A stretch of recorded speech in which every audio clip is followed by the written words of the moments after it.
वालेकुम। आप लोग सुन रहे हैं नई सुबह वेब रेडियो की जानिब से the Muslim mind in science और मुझे कहते हैं अक्सर ज़्यादा। सो आप तमाम लोग कैसे हैं? उम्मीद है कि सब लोग खैरियत से होंगे और अपनी जिंदगियों को भरपूर तरीके से गुजार रहे होंगे। और अब से 1 घंटे तक हमारा और आपका साथ होगा इंशाल्लाह इस प्लेटफॉर्म पे। और आप लोग हमें बता सकते हैं कि आप लोग का जो वीक है वो कैसा गुजर रहा है, आप लोग क्या क्या कर रहे हैं इस वीक में, आप लोगों के क्या क्या प्लान्स हैं। और इसी के साथ साथ आप लोग अगर कुछ करना चाहते हैं नया तो वो क्या करना चाहते हैं और कैसे करना चाहते हैं। अच्छा, नया करने की बात मैं यहाँ पे इसलिए कर रही हूँ क्योंकि दिसंबर का महीना चल रहा है और उसके बाद आपको पता है कि ये साल का आखिरी महीना है और उसके बाद फिर अगला साल शुरू हो जाएगा। अगले साल की बात हम करेंगे आने वाले शोज में। फिलहाल मैं न्यू ईयर की बातें नहीं करना चाहती, बस मैंने आपसे पूछा कि आप लोग जो है वो कहीं अपने प्लान्स को वाइंड अप तो नहीं कर रहे, क्योंकि हम लोग भी बहुत सारी चीजें ऐसी हैं जो कि ऑफिस के अंदर भी वाइंड अप हो रही हैं, उनको हम कर रहे हैं अपने ऑफिस के अंदर भी। और इसके अलावा फैमिलीज में भी बहुत सारी चीजें हैं कि जिनको इसी साल जो हम लोगों ने प्लान किए हुए थे उनको वाइंड अप करने की तरफ अब लेके जा रहे हैं। जो गोल्स हमने सेट किए थे वो अब वाइंड अप की तरफ जा रहे हैं और उसके बाद जो है वो नए साल की प्लानिंग भी हो रही है कि नए साल हमने कौन कौन से गोल्स अचीव करने हैं, या अगर इस साल के कोई गोल्स रह गए हैं तो उनको जो है वो आगे किस तरीके से लेके चलना है। तो ये सारी प्लानिंग है। आप लोग बता सकते हैं कि आप लोगों की प्लानिंग किस हवाले से हो रही है और कहाँ कहाँ आप लोगों को किस किस चीज की जरूरत पड़ रही है और किस तरीके से आप लोग जो है वो अपनी प्लानिंग को सेट कर रहे हैं। और अगर आप लोग अपनी पुरानी चीजों को वाइंड अप करें तो भी किस तरीके से कर रहे हैं। और इसी के साथ साथ बातों को आगे बढ़ाते हैं और चलते हैं नादिया की तरफ, क्योंकि जाहिर सी बात है मैं इस शो में अकेली नहीं होती हूँ, मेरे साथ होती हैं नादिया। सो उनको वेलकम करते हैं। अस्सलाम वालेकुम नादिया, कैसी हैं आप? वालेकुम अस्सलाम अक्सा, मैं बिल्कुल ठीक हूँ। और आप कैसी हैं? मैं बिल्कुल ठीक ठाक। नादिया, सर्दियाँ कैसी गुजर रही हैं? आई होप आप इंजॉय कर रही होंगी सर्दी के मौसम को, ठंड को, और साथ ही साथ ड्राई फ्रूट्स को भी इंजॉय कर रही होंगी, क्योंकि ड्राई फ्रूट्स खाने से ना दिमाग बहुत तेज काम करता है। ऐसा है कि नहीं? बिल्कुल ऐसा भी है, और मैं इंजॉय कर रही हूँ सर्दियों को भी थोड़ा बहुत, क्योंकि मुझे सर्दियाँ इतनी ज़्यादा पसंद नहीं है, लेकिन ड्राई फ्रूट्स बहुत पसंद है और उन्हें इंजॉय भी कर रही हूँ। और आज आप जो लेकर आई हैं ना, उसको तो बिल्कुल हम इंजॉय करने वाले हैं अभी थोड़ी देर में चाय के साथ भी। और इसके अलावा मैं देख रही थी कि आप इतनी एनर्जेटिक होकर आज आपने प्रोग्राम का स्टार्ट लिया है। मेरा ख्याल है सारे के सारे प्लान जो उनसे आपके तो एटलीस्ट वाइंड अप हो चुके हैं, कवर हो चुके हैं इस साल के जो आपने सोचे थे। तो फिर देखते हैं कि आज हमारे लिसनर्स हमारे साथ क्या शेयर करते हैं, क्योंकि वो हमारे साथ प्रोग्राम सुन रहे हैं जिसका नाम है the Muslim mind in science. और इसमें भी हम उनके लिए बहुत सारी इंफोटेनमेंट लेके आते हैं, यानी कुछ इन्फॉर्मेशन, कुछ एंटरटेनमेंट, उनकी पसंद के गाने भी प्ले करते हैं, उनके साथ इम्पोर्टेंट इन्फॉर्मेशन भी शेयर करते हैं और बहुत ही लाइट वे में शेयर करते हैं ताकि वो इसको एंजॉय भी करें और उनको कुछ ना कुछ सीखने को भी जरूर मिले। और चले हम ये भी बताते चलते हैं कि ये प्लेटफॉर्म जिसे नई सुबह वेब रेडियो कहते हैं, इस पर आप हमारा प्रोग्राम सुन रहे हैं the Muslim mind in science. और इसे सुनने के लिए आपको लॉग इन करना है हमारी वेबसाइट naisuba.org/radio पर, और आप कनेक्ट हो जाएंगे और ये प्रोग्राम सुन सकेंगे। और नई सुबह वेब रेडियो पर आने वाले और भी प्रोग्राम जो उनसे हैं वो तमाम सुन सकेंगे। और इसके साथ साथ आपकी पार्टिसिपेशन भी बहुत जरूरी है, क्योंकि हम दोनों तो यहाँ पर बोल रहे हैं, आपसे बातें कर रहे हैं, हमें आपका फीडबैक आएगा, आपके व्यूज पता चलेंगे, तब ही तो हम मजीद आगे चल सकेंगे ना। तो फिर आपके व्यूज, आपके मैसेजेस के लिए हमारे पास नंबर है व्हाट्सएप का, जिस पर आप टेक्स्ट और वॉइस मैसेजेस हमारे साथ शेयर कर सकते हैं। और हमारा व्हाट्सएप नंबर है 0330860072। और इसके साथ साथ हमारा फेसबुक आईडी है जिस पर आप कमेंट कर सकते हैं हमारे प्रोग्राम के बारे में, अपने व्यूज वहां पर भी शेयर कर सकते हैं, एंड दैट इज facebook.com/naisubha-institute। और इसी कांटेक्ट डिटेल के साथ एक बहुत अहम और बहुत जरूरी अनाउंसमेंट है जो कि अक्सा को प्रोग्राम के बिल्कुल ही स्टार्ट में करनी है। अक्सा, चलते हैं उसकी तरफ।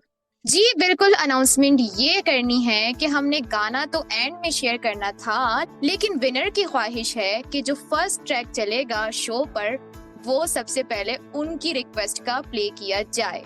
तो अब हम चलते हैं पहले क्वेश्चन की तरफ कि हमने सवाल पिछले शो में क्या पूछा था।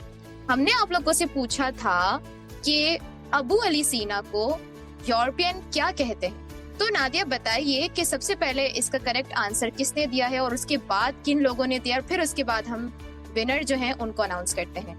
ऑलराइट, मैं आप लोगों के साथ लिस्ट शेयर कर देती हूँ नामों की जिन्होंने हमें करेक्ट आंसर बताया था, और फिर अक्सा बताएंगी कि किन्होंने सबसे पहले बताया था। और मेरे पास सबसे पहले नाम मौजूद है Kashmala from Rawalpindi, Ali Imran from Taxila, Ali Abbas from Wah Cantt, और इसके साथ साथ मोहम्मद अहमद फ्रॉम गुजरात, अली अहमद फ्रॉम, आज अली बहुत है वैसे, है ना, अली अहमद फ्रॉम कराची, और इसके अलावा हमारे पास मौजूद है मुनीब कुरैशी फ्रॉम इस्लामाबाद। देन हमारे साथ मौजूद हैं अख्तर अली फ्रॉम फैसलाबाद, और इसके साथ साथ हमें लाहौर से हुमायूं ने भी मैसेज किया और बिल्कुल करेक्ट आंसर दिया है, और इसके साथ Sahar from Lahore, then Zartasha from Peshawar, और हमें एक अक्सा ने भी बिल्कुल करेक्ट आंसर शेयर किया है जो कि पेशावर से हैं। और इसके अलावा हमारे पास नाम मौजूद हैं जैनब अहमद, महरोश इरफान। सो ये वो नाम थे जिन्होंने बिल्कुल करेक्ट आंसर हमें शेयर किए थे। अब अक्सा आपको बताएंगी कि हमारे विनर कौन है और फिर किनका गाना प्ले होने वाला है। जी, तो मैं आप लोगों को पहले आंसर बता देती हूँ। जब सवाल बताया है तो आंसर भी बताती हूँ, ताकि आप लोगों को अंदाजा हो जाए कि करेक्ट आंसर क्या है। जो लोग हमें सुन रहे हैं और जिन लोगों ने हमें आंसर अभी तक नहीं बताया, या वो सोच रहे हैं या अभी तक गूगल कर रहे हैं और उनको अभी तक आंसर नहीं मिला, तो उनकी ये मुश्किल भी आसान कर देते हैं। हमारा आंसर है कि अबू अली सीना को यूरोपियन एविसीना कहते हैं। ठीक है जी। और इसी के साथ साथ अब जो विनर है वो भी आप लोगों ने अंदाजा लगा लिया होगा कि वो कौन है। जी बिल्कुल, नादिया ने पहला जो नाम अनाउंस किया था वो अनाउंस किया था कशमाला फ्रॉम रावलपिंडी। तो आज का जो फर्स्ट ट्रैक है जो हमारे शो में प्ले होने जा रहा है वो होने जा रहा है कशमाला की पसंद का। तो फिर नादिया, क्या ख्याल है, हम सॉन्ग की तरफ जाएं? बिल्कुल, हम सॉन्ग की तरफ चलते हैं और प्ले करते हैं आतिफ असलम की आवाज में ये खूबसूरत गाना, जिसे हमारे लिसनर्स भी एंजॉय करेंगे, हम भी एंजॉय करेंगे, और फिर वापस आकर आपको बताएंगे कि हम प्रोग्राम में मजीद आपके लिए क्या लेकर आए हैं। So keep listening Nai Subah web radio.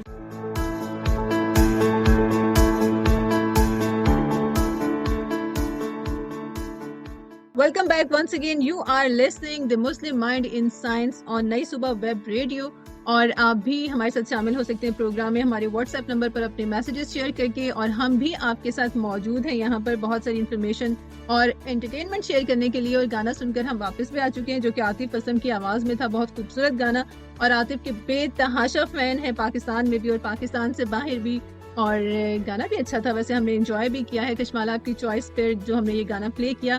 By the way listeners, आज प्रोग्राम में एक बड़ा जबरदस्त सा सरप्राइज और भी मौजूद है जो कि हम आपको देंगे कुछ ही देर में प्रोग्राम में, और इसके साथ साथ हम दोबारा से रिक्वेस्ट करेंगे अपनी को आरजे से। किस चीज की रिक्वेस्ट करेंगे वो भी आपके साथ शेयर करेंगे प्रोग्राम में, लेकिन मेरा ख्याल है कि इस वक्त हमें मूव ऑन करना चाहिए हमारे प्रोग्राम के मेन टॉपिक की तरफ, जिसे आप बहुत इंजॉय कर रहे हैं, पसंद कर रहे हैं, और आपको मजा आ रहा है ये तमाम इंफॉर्मेशन सुनकर रेडियो से। क्योंकि जब ये तमाम चीजें हम बुक्स में पढ़े होते हैं ना, और खास तौर पर जब हम उस बुक में ये इन्फॉर्मेशन पढ़े होते हैं जिसका हमें पेपर देना पड़ता है, तो बड़ी मुश्किल हो जाती है और कुछ समझ नहीं आता। और जैसे ही हम नेक्स्ट क्लास में जाते हैं, पेपर दे चुके होते हैं, पास हो चुके होते हैं, तो वो बुक हमें इतनी आसान लगती है कि कोई दोबारा पेपर ले ले और हम टॉप कर ले अपनी क्लास में हर साल इसी तरीके से पढ़ते हुए। लेकिन ऐसा पॉसिबल नहीं है, और इसको फिर हम यहाँ पर करते हैं स्टॉप, क्योंकि ये चीज़ पॉसिबल हो ही नहीं सकती। और चलते हैं अक्सा की तरफ, क्योंकि अक्सा के पास मौजूद है हमेशा की तरह वो इन्फॉर्मेशन जो हम आपके लिए लेकर आते हैं प्रोग्राम में, और मुझे भी बहुत मजा आता है जब अक्सा हमें वो तमाम चीजें बता रही होती हैं। सो अक्सा, आज किस साइंटिस्ट के बारे में आप हमें इन्फॉर्मेशन शेयर करेंगे?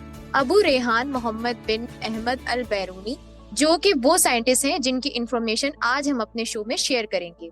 Al Biruni was a Persian scholar, astronomer and mathematician, जो कि 973 में ख्वारिज़म के एक टाउन अल बैरून में पैदा हुए, जो कि आज का उज़्बेकिस्तान है।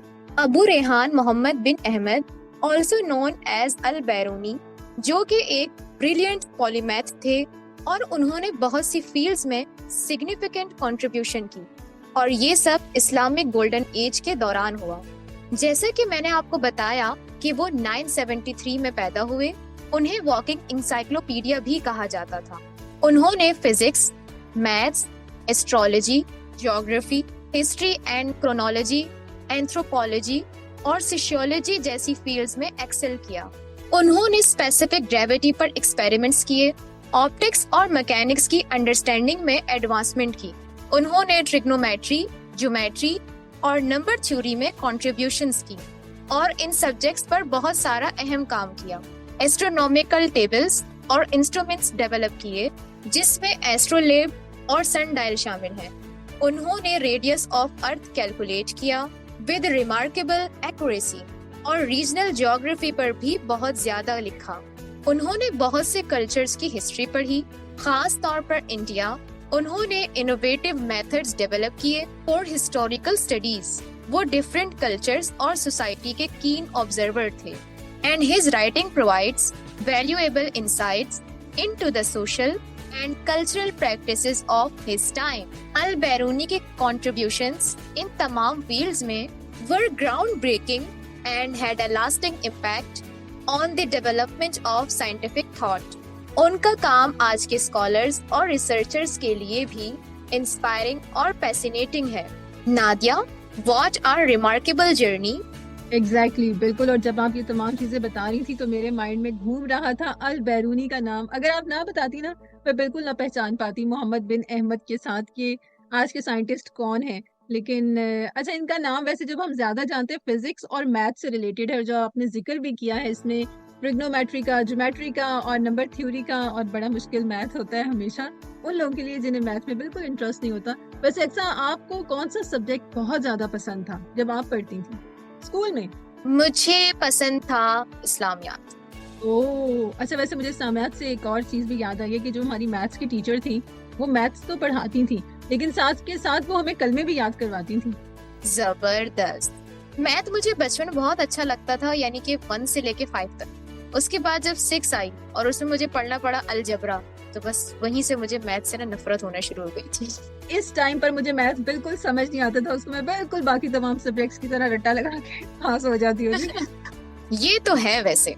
ऑलराइट, वेल लिसनर्स, आपको कैसी लगी अभी तक की शेयर की जाने वाली इन्फॉर्मेशन? मैथ्स आपका फेवरेट सब्जेक्ट है या नहीं, या कोई और वैसे इसमें फिजिक्स का जिक्र भी था, इसमें ज्योग्राफी का जिक्र भी था, इसमें एस्ट्रोनॉमी का जिक्र भी था, और इसके साथ साथ सोशियोलॉजी और एंथ्रोपोलॉजी और बहुत सारे ऐसे सब्जेक्ट्स हैं जो कि अब बहुत ज्यादा पढ़े जा रहे होते हैं। पहले ऐसा था कि साइंस या आर्ट्स, और उसमें भी जो आर्ट्स पढ़ा होता था ना वो एक नालायक स्टूडेंट होता था, और जो साइंस पढ़े होते थे वो बहुत ही लाइक और मेहनती स्टूडेंट्स होते थे। उनका आप कहें कि फैमिली में स्टेटस ही एक और होता था जो साइंस पढ़ रहे होते थे। लेकिन आजकल ऐसा बिल्कुल नहीं है। बहुत सारी फील्ड्स आ चुकी हैं, बहुत सारे सब्जेक्ट्स आ चुके हैं, बहुत सारी डिग्रीज आ चुकी हैं जो कि हम कर रहे होते हैं। लेकिन वही है कि जैसे पहले डॉक्टर, इंजीनियर्स ज्यादातर बन रहे होते थे, ठीक है, उन्हें पता है वो डॉक्टर बन गए, वो इंजीनियर बन गए। आजकल माशाल्लाह इतनी सारी फील्ड्स हैं, इतने सारे लोग हमें मिल रहे होते हैं, एक्सपर्ट्स मिल रहे होते हैं, और फिर उसी लिहाज से ये तमाम जो पहले की रिसर्चेज हैं, डिस्कवरीज हैं, इन्वेंशंस हैं, वो अब एक्सप्लोर की जा रही हैं। सो आप भी लिसनर्स अपनी कंट्रीब्यूशन हमारे साथ शेयर कर सकते हैं in the form of your voice and text messages, जो कि आप हमारे साथ शेयर कर सकते हैं हमारे व्हाट्सएप नंबर, दैट इज 0330860072 0330860072। और अभी हम प्रोग्राम में एक म्यूजिकल ब्रेक लेंगे ताकि अक्सा को भी थोड़ा सा रेस्ट मिलेगा, और इसके बाद मजीद इन्फॉर्मेशन जो अक्सा के पास है वो हमारे साथ शेयर करेंगी। आपको भी सुनवाते हैं शहजाद रॉय की आवाज में ये खूबसूरत सा ट्रैक। गाना सुनिए, वापस आइए और फिर जानते हैं कि अल बैरूनी के बारे में मजीद हमारे लिए क्या इन्फॉर्मेशन अक्सा के पास मौजूद है। So stay tune and keep listening Nai Subah web radio.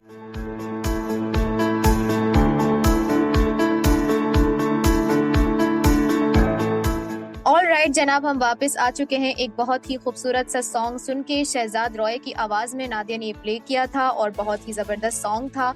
और जिस तरह इनकी आवाज अच्छी है उसी तरीके से ये दिखते भी बहुत अच्छे हैं।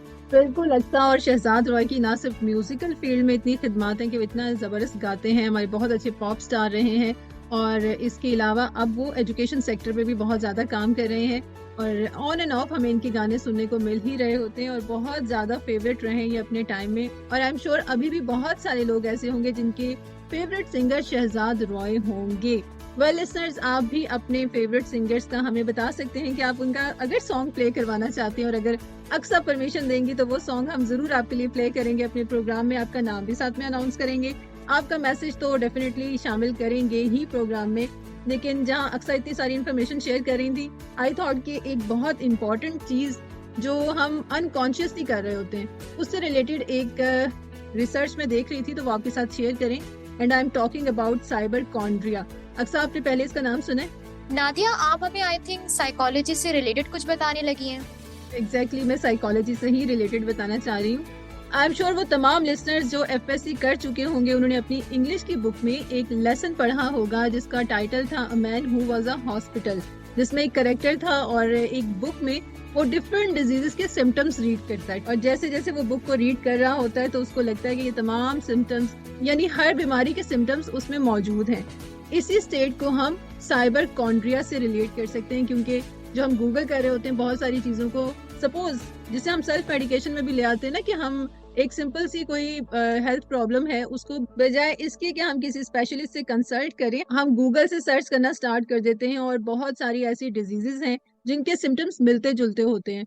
तो ये साइबर कॉन्ड्रिया ये एक ऐसी ही कंडीशन है जिसमें कोई भी अगर गूगल कर रहा है किसी भी डिजीज के बारे में, तो इतना ज्यादा एक के बाद दूसरा, दूसरे के बाद तीसरा, इस तरह से फर्दर मजीद चीजों को एक्सप्लोर कर रहा होता है, और ये ऐसी मेंटल स्टेट तक ले आती है जिसमें आप डिप्रेशन, एंजाइटी, स्ट्रेस और ओवर थिंकिंग का शिकार हो जाते हैं। ऑल्दो अभी तक इसको डिसऑर्डर नहीं बल्कि एक कंडीशन के तौर पे ही लिया जा रहा है, लेकिन चूंकि इसके जो साइड इफेक्ट्स हैं वो बहुत ज्यादा हैं। ओवर थिंकिंग, स्ट्रेस, एंजाइटी जो ना ही फिजिकल हेल्थ के लिए अच्छा है बल्कि इसके साथ साथ आपकी जो मेंटल स्टेट है उसको भी बहुत ज्यादा डिस्टर्ब करता है। सो मेक श्योर कि नेक्स्ट टाइम खुदा न खास्ता अगर किसी आप छोटी मोटी बीमारी का शिकार होते भी हैं तो आप अपने डॉक्टर से कंसल्ट करें, उनकी रिकमेंडेशन, उनकी प्रिस्क्रिप्शन को फॉलो करें, बजाय इसके कि गूगल करें और फिर किसी प्रॉब्लम में फंस जाएं। सो अक्सर कभी आपने ऐसी कोई चीज ट्राई की है? नहीं, मैंने ऐसी कोई चीज ट्राई नहीं की है। मैं एक ही बार चीज को देखती हूँ और उसी की डिटेल में जाती रहती हूँ, बार बार किसी मेडिकेशन को या डिजीज को नहीं सर्च कर रही होती। मुझे वैसे ही बहुत डर लग रहा होता है। नहीं, बिल्कुल आप सही कह रही हो और करना भी नहीं चाहिए। हमने देखा है एलर्जी की और खासतौर पे जो फीवर की कंडीशंस होती हैं उसमें बहुत सारे सिम्टम्स बिल्कुल सेम आ रहे होते हैं। तो आपको एक नॉर्मल सी भी चीज हो ना जो कि विद इन 1, 2, 3 डोजेज आप कवर कर सकते हैं, तो वो फिर हम उसमें रह जाते हैं, खुद अपने लिए प्रॉब्लम क्रिएट कर देते हैं कि नई से नई चीज को घर पे बैठे ये ट्राई करते जा रहे होते हैं, और यही सेल्फ मेडिकेशन जो है वो छोटे से प्रॉब्लम को बहुत बड़ा कर देती है। सो लिसनर्स, आप लोग भी इसमें केयरफुल रहिएगा। और हम अब अक्सर से कहते हैं कि मजीद हमें अल बैरूनी के बारे में कुछ और भी बताइए। ओके, तो अब मैं आपको जो अल बैरूनी ने किताबें लिखी हैं उनके बारे में बताती हूँ। अल बैरूनी ने तकरीबन 144 बुक्स लिखी, जिनमें 35 astronomy, 4 on astrolabe, 23 books astrology पर, 5 क्रोनोलॉजी पर, 2 books on time management, 9 books on geography, 10 on geodesy and mapping theory, 15 books mathematics पर, 2 बुक्स मैकेनिक्स पर, 2 बुक्स मेडिसिन और फार्माकोलॉजी पर, 1 किताब मीडियारोलॉजी पर, 2 books on mineralogy and gems, 4 on history, 2 on India, 3 on religion and philosophy, 16 literary work, 2 books on magic और 9 unclassified books शामिल हैं। इन तमाम में से सिर्फ 22 बुक्स सरवाइव कर सकी और सिर्फ 13 बुक्स पब्लिश हो सकी। और इसके अलावा अल बैरूनी को अरबी, फारसी, कदीम यूनानी, तौराती, इब्रानी, सिरियानी और संस्कृत पर भी उबूर हासिल था, और उन्होंने हिंदू मत की मजहबी किताब गीता की ट्रांसलेशन भी की। अल बैरूनी 1048 में गजनी अफगानिस्तान में फौत हुए और बाज जगह इनकी वफात का साल 1050 भी लिखा गया है।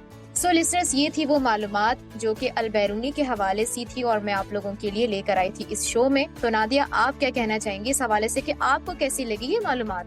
बहुत जबरदस्त, और जिस क्लासिफाइड वे में आपने हमारे साथ शेयर की है सुनने में भी मजा आया है, और इसके अलावा कुछ ना कुछ इन्फॉर्मेशन हमारे जहन में रह भी गई है। और ये मैं इसलिए कह रही हूँ कि अक्सर अभी हमसे एक क्वेश्चन भी पूछेंगी, अभी पूछेंगी या अक्सर बाद में पूछेंगी? नहीं, सबसे पहले हम म्यूजिक सुनेंगे, उसके बाद वापस आएंगे, फिर आप लोगों से पूछूंगी। ऑलराइट, तो फिर प्ले करते हैं एक नहीं बल्कि 2 खूबसूरत से ट्रैक्स और फिर वापस आते हैं और फिर देखते हैं कि अक्सा ने आज कौन सा क्वेश्चन हमारे लिए सिलेक्ट किया है इस तमाम इंफॉर्मेशन में से। So keep listening Nai Subah web radio.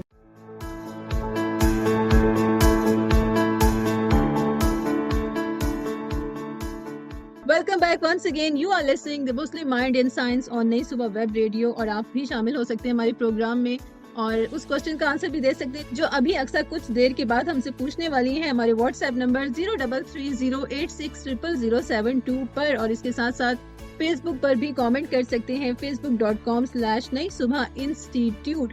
Well, हम वापस आ चुके हैं एक दफा फिर आप लोगों के साथ मौजूद हैं और बहुत जबरदस्त से 2 गाने हमने आपको सुनवाए, जिनमें एक गाना था अरिजीत सिंह का नशे से चढ़ गई और आई एम श्योर आपने बड़ा एंजॉय किया होगा, और सेकंड सॉन्ग जो कि ओल्डी गोल्डी नंबर था बहुत से लिसनर्स को ये सेगमेंट बहुत ज़्यादा पसंद है और ये गाना था मुकेश और लता मंगेशकर की आवाज़ में। वेल, इसकी ट्यून भी बहुत खूबसूरत थी, दोनों की आवाज़ें भी बहुत स्वीट सी थी, बहुत मेलो सी थी। और अक्सर वैसे आपने नोट किया है कि आजकल जो मूवीज़ आ रही होती हैं उनका म्यूज़िक आता है और चला जाता है। एक टाइम था कि जब मूवी रिलीज़ होने से पहले म्यूज़िक रिलीज़ होता था और म्यूज़िक की बेस पे बहुत सारी मूवीज़ थी जो हिट हो जाती थी। यानी जैसे आपका म्यूज़िक रिलीज़ हुआ, हिट हुआ और उसके बाद जब मूवी आती थी ना, तो वो गाने देखने के लिए आई एम श्योर बहुत सारे लोग जाते होंगे सिनेमाज में और मूवीज भी फिर हिट हो रही होती होंगी। और वो बहुत से सॉन्ग्स जो हैं, बहुत सी ट्यून्स आज भी याद है लोगों को। और 80s 90s का खास तौर पे म्यूजिक ऐसा था, बहुत सारी खूबसूरत आवाजें, बहुत ज्यादा मेलो ट्यून्स जो सुनने को मिली। और आज भी जब हम ओल्डी गोल्डी में उन्हें प्ले करते हैं ना, तो सुन के मजा आ जाता। तो इसीलिए ही हमने आप लोगों के लिए इस शो में रखा है एक segment the blast from past का। लिसनर्स, वैसे सिर्फ ब्लास्ट पास्ट से ही नहीं होता, बल्कि आज प्रेजेंट में भी मेरे पास एक सरप्राइज है जो कि ब्लास्ट करने वाली हूँ मैं अभी आपके लिए। और वो ये है कि हमारी अक्सा, ठीक है, यानी कि आरजे अक्सा, जो आपके लिए बहुत सी इंफॉर्मेशन लेकर आ रही होती है, इन्होंने भी अभी रिसेंटली एक धमाका किया है। वो ये किया है कि बहरिया यूनिवर्सिटी कराची में एक इवेंट हुआ था जिसमें अक्सा ने म्यूजिकल कंपटीशन विन किया।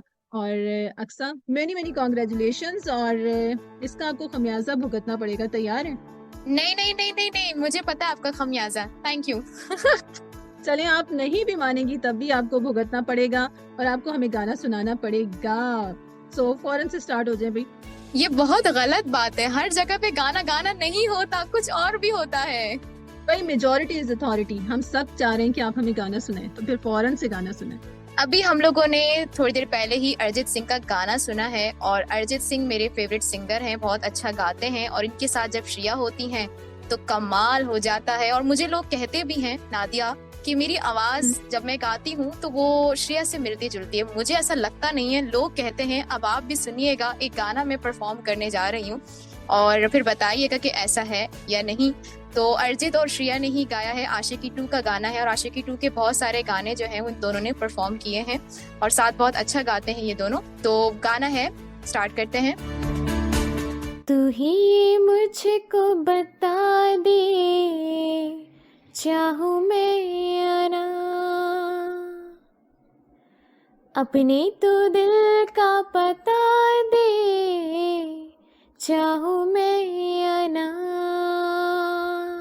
इतना बता दूं तुझको, चाहत पे अपनी मुझको, यूं तो नहीं इख्तियार,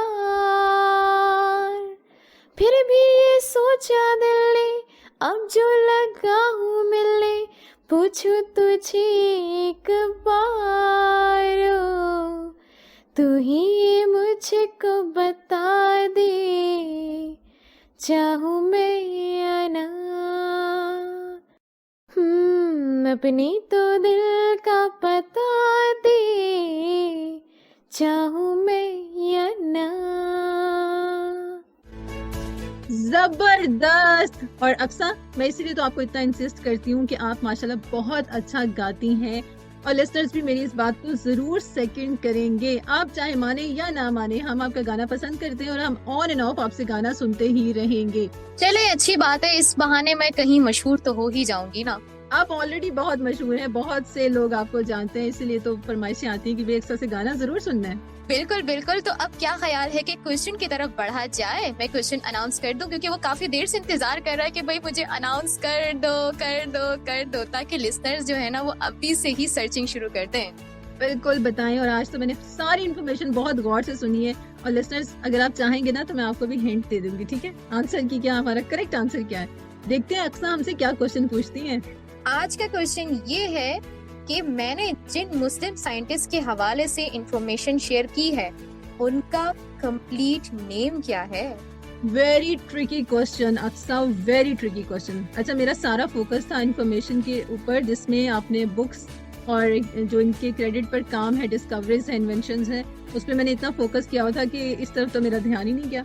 चले, कोई बात नहीं, अब हमें भी गूगल करना पड़ेगा कि अक्सा ने आज जो हमें इन्फॉर्मेशन दी है जिन साइंटिस्ट के बारे में, उनका फुल नेम क्या है, और फिर हम भी बताएंगे। हमारे व्हाट्सएप नंबर पर आप भी बताएंगे, व्हिच इज 0330860072। वेल लिसनर्स, यहाँ पर मैं आप लोगों के साथ एक और इन्फॉर्मेशन भी शेयर कर रही हूँ और आपने बहुत सारी यूट्यूब वीडियोस पे तो खास तौर पे ये देखा होगा कि आइसिंग से रिलेटेड बहुत ज़्यादा वीडियोस प्रमोट की जा रही होती हैं, देखने को मिल रही होती हैं कि अगर आपने फेस पर ग्लो लाना है, आपको पिंकिश ग्लो चाहिए, टाइट स्किन चाहिए, तो आप क्या करें कि आप फेस पर आइस अप्लाई करें या फिर आप चिल्ड वाटर में अपने फेस को डिप कर दें। दोनों ही बहुत ही ज़्यादा डेंजरस चीज़ें हैं हमारी स्किन के लिए, क्योंकि अगर आप डायरेक्ट आइस को अप्लाई करेंगे अपनी स्किन के ऊपर या चिल्ड वाटर में अपने फेस को डिप करेंगे, तो इससे होता ये कि जो हमारे फेस पर ब्लड सर्कुलेशन है वो थोड़ी देर के लिए स्टॉप हो जाती है, वहां पर फ्रीज हो जाती है, जिसकी वजह से हमें पिंकिश ग्लो तो जरूर मिल जाता है, लेकिन ये तमाम जो मेथड है, प्रोसेस है,